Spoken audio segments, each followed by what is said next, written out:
pretty much buy anything. And yeah, so let's get into it. Let's get into it. Got 3 good ones for you guys. Andy, guys, question number 1. Andy, I'm 22 years old, trying to document my journey in business on Instagram and LinkedIn because my idols, Mosey, yourself, Millette, etc., are always saying how they wish they would have documented the hard and the good.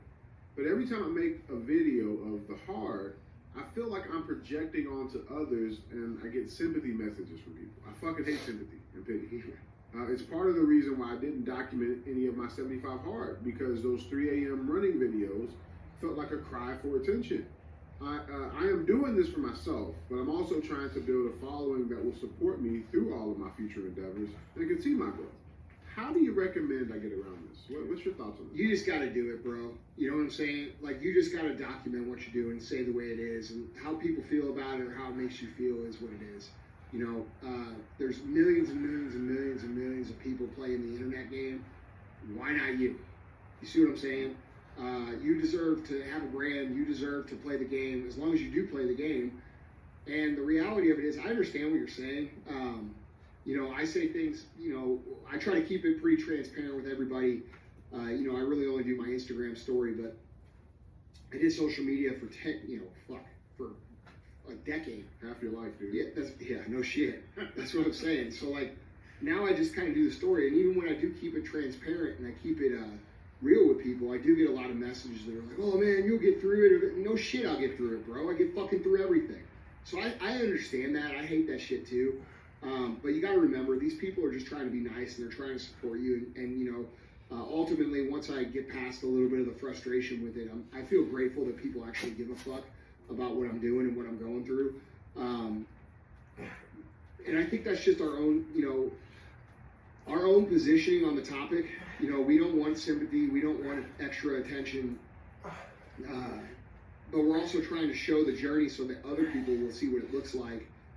And then when it comes in, it makes us feel a little weird. Like, dude, people just care, man. They're trying to be supportive and they're trying to be cool. And, you know, the truth of the matter is people are a lot cooler than what you think, they are. You know, most people are good people. Most people want to support. Most people recognize that you're out here trying to start something new, do something cool. And they just want to give you a little word of encouragement, bro. Just like you want to give them a word of encouragement. So it's exactly what you're asking for. Yeah. And so, like, dude, just let it go. You know, get over that part of it and just keep going and sharing it. And, bro, the cool thing is, and what you're not going to know, is that there's going to be a lot of people who are inspired by that, who are going to come back years and years and years from now and say, man, you know, because of you, I did this. Or because of you showing this, I did that. You know, that's one of the biggest things from the MF CEO project that I'm grateful for. Is that there's so many people who hit me up now, you know, 10 years later, basically, and say, God, dude, you know, when I was listening to you on that, you know, it made me inspired to start this. Now I have this business, and I have this many employees. I'm doing this. I live in this kind of, like, bro, that's incredibly fucking cool. And that one who wants to be the CEO when you want to be the CEO, and wants to be the face when you want to be the face, and you guys partner for all the same fucking reasons, all right, which are the wrong ones. Here's the deal when it comes to getting a partner. What do they bring to the table? What do you bring to the table? Are those things complementary? Sometimes you bring the talent, the knowledge, the voice, and then other people bring the back end and the money, and you're able to put that together and work together. But the problem is people don't look at it like that up front. They look at it like it's going to be this fun, exciting, amazing journey that is just going to be good all the time, and they end up partnering with the wrong people who compete over attention, who compete over the credit, who are doing it for the wrong reasons. And that's why you hear this thing, don't ever be partners with somebody that you're friends with. I don't know, I'm partners with my fucking best friend in the whole world, and my brother, and I mean, it works. Yeah, because you know why? Because they're skilled in things that I'm not skilled at, and they all work together. So, like, you know, but dude, this thing of, like, that you're saying about, I don't want to be sweet talk, he has. Everybody thinks that they have the ability to do things no one else can do, and it just isn't true. You're one of a gazillion motherfuckers that can do what the fuck you're doing. So what do you bring to the table? What do you offer? And making that list compare will allow you to find the best partner possible, and you should look at their list with the same scrutiny that you look at your list. All right? What do they bring? What do they offer? Maybe they bring the money. Maybe you don't have any money for equipment. Maybe they bring the money for equipment. But that doesn't mean that because you run the business and they brought the money, that you get to fucking own 98% of the business because you're doing the work. That's not the way a partnership works. This dude brings the money, you bring the shit, and it's 50-50 or 49-51 or something that you agree upon. You know, there's just all kinds of ridiculous misunderstandings about how partnerships should be formed. Most of them are fucked up because people are ideally. Partnership should be a true blending of a strategical, tactical advantages. Not, hey man, we're just gonna do this and split it. Like that's not how, that'll never work. Because what will end up happening is as the company grows, if you're lucky enough for it to have it grow, you'll be competing with this other person over the credit. I don't give a fuck about the credit. I think everybody in this room and in this building knows that. Now, do I get a lot of the credit? I do. But the truth of the matter is I don't care. It's actually them. Those guys do all the work. I do the organization and the steering of the ship. I'm in the fucking bucket at the top of the Titanic saying, steer left so we don't hit that fucking iceberg. Okay, that's my job at this point in time. And dude, I don't care about the awards and accolades or any of that shit. And I think that's what actually has made me and made our organizations, all of them, successful, is because there's no real thirst or hunger for the credit. Like my brother doesn't give a fuck. Chris doesn't give a fuck. I don't give a fuck. We're just trying to win. Yeah. And we use our skill sets together to do that. I'm humbly a pretty good looking guy. I'm in great shape, good money. I haven't been on a real date in 2 years. I have a hard time going out. I feel like I'm wasting my time. You are. I create enemies in my head out of the people just to drive me to surpass them. And when I do, I'm looking at the next thing. I feel completely behind in life, no matter what. Although I don't necessarily feel happy, this is the thing that brings me the most satisfaction, this mentality. I just feel like now is not the time to quote unquote live life. Did you feel like this, or am I developing some unhealthy habits?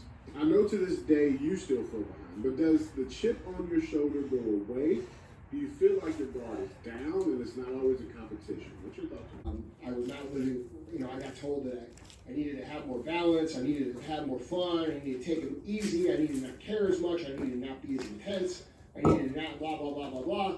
And I got told that by a bunch of people who, quite frankly, at this point in their life, at the same age as me, are struggling very hard, okay? And I have my struggles too, I'm not saying I don't.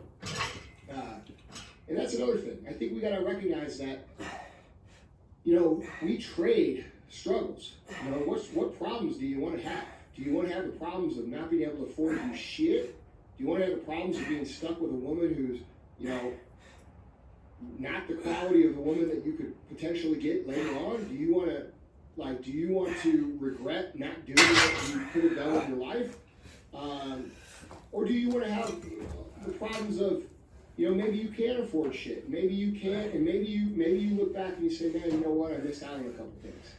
You know what I mean? But here's the cool thing. At least when you miss out on a couple things back then, you got something to show for it.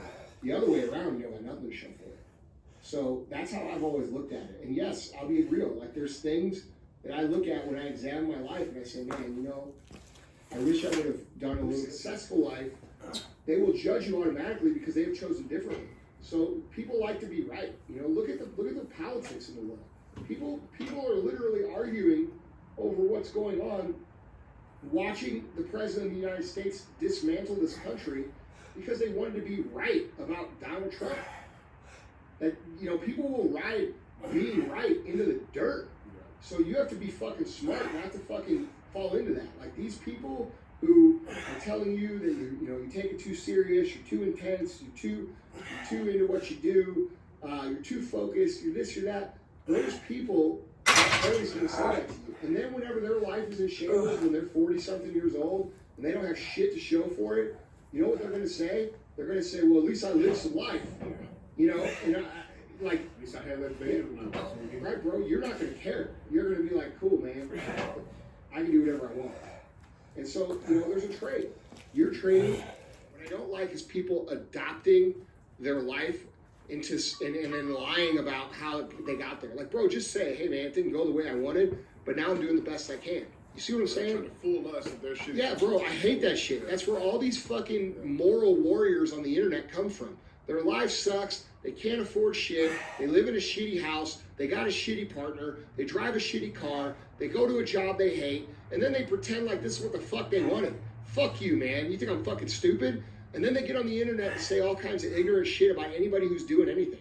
I mean, dude, look at anybody successful on the internet and then read the comments about them. And you have all these fucking losers saying, yeah, but, you know, I bet it's blah, blah, blah, blah, blah.